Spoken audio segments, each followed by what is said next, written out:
Good morning. This is John from the Springs Mennonite Church. And I'm here today to continue the week talking about the shortest Psalms in the Bible. Yesterday, I looked at Psalm 117, which had 2 verses. Today, I'm going to start a series of 3 Psalms that have 3 verses.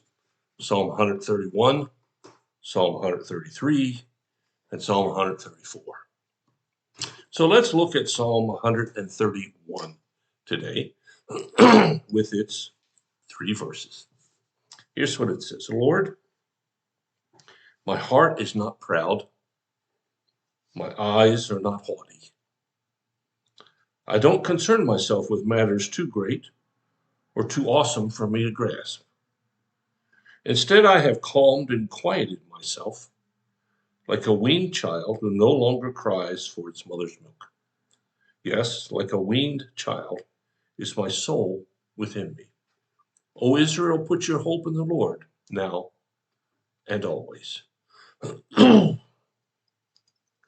This is an interesting psalm, written, as it says in my Bible, for pilgrims ascending to Jerusalem.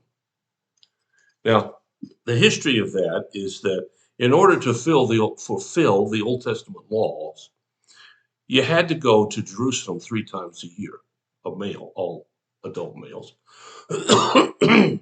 And while you were there, you had to observe 7 different festivals. They were arranged so you did 3 in the spring, 1 in the summer, 3 in the fall. They were also arranged so that they didn't interfere with the farming schedule, with the crop creating. So it's all a total balance here of observing what God wants, providing sustenance for you and your family, and watching the year go through. So this psalm, written by David, it says, was written for people who are making this pilgrimage. That's a strange kind of a psalm. It talks about being weaned and a child. But it starts out by saying these words, as I read, my heart is not proud, nor are my eyes haughty. Meaning my eyes don't covet, don't want to be evil, don't want to see an advantage if I've got one. Here he's talking about a person who is quiet. Quiet not only on the outside, but quiet on the inside. And then he goes on to define that quietness with a little more detail. He said, indeed,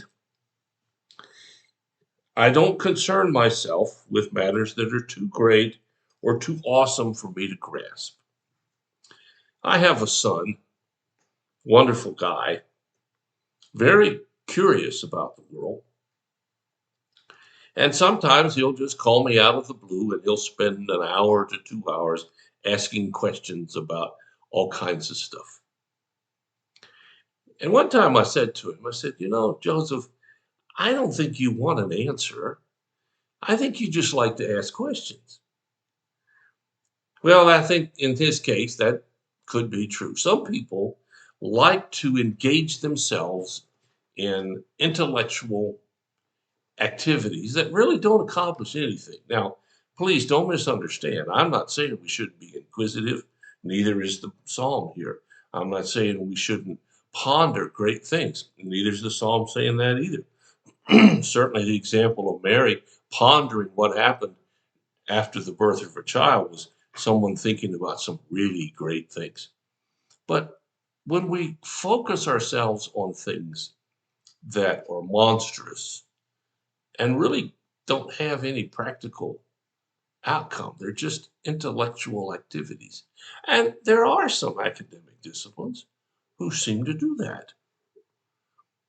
I don't know whether we need that as a society or not, but that's not the point either. The point here is to control your mind and your thoughts and your heart so you stay focused on the main thing.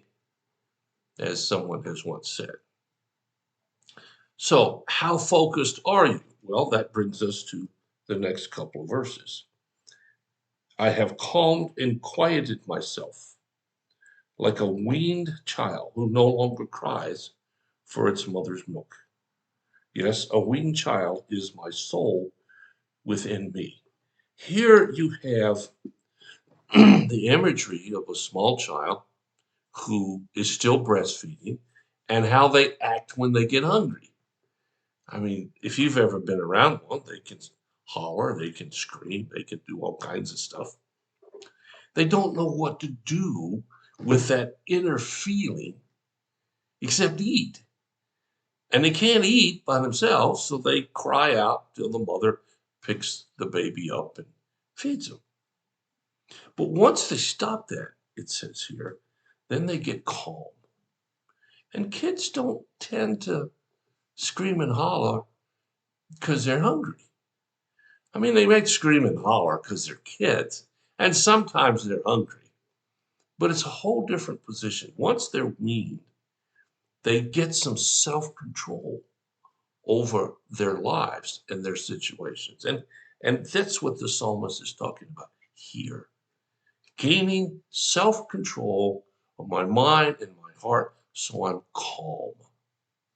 You can't do anything worthwhile if you're upset, if you're emotionally on the edge. You have to still yourself. Now, how do you do that? Well, that's what the last part in the last verse says. O Israel, put your hope in the Lord now and always. Now, I know those are really nice words, but they're more than words. They are calls to action. They are a methodology of stilling the soul. Hope in the Lord always. You see, once we can grasp a couple of things. One, God is real. That may sound strange to some of you, but not to others. Two, that God is in control. And that too may sound strange to some of you. But three, because he's in control, we really can rest. Now, it doesn't mean you don't do anything, you just sit back and wait. But it means that in the midst of wherever you are in life, you can rest because you can trust God to figure out whatever is going on. And the psalmist is encouraging Israel to do that. So today, I want to encourage you to do that. If you're not calm and you're not content, instead of trying to manipulate it yourself, take a deep breath and rest. Know that God is real. Know that he's in charge. And know he's going to take care of it. But you think about it. I'll be back tomorrow with another one. And if you have any concerns or needs, let us know. We'll do whatever we can as fast as we can to help you out. Thanks so much for listening. God bless you. I'll be back tomorrow.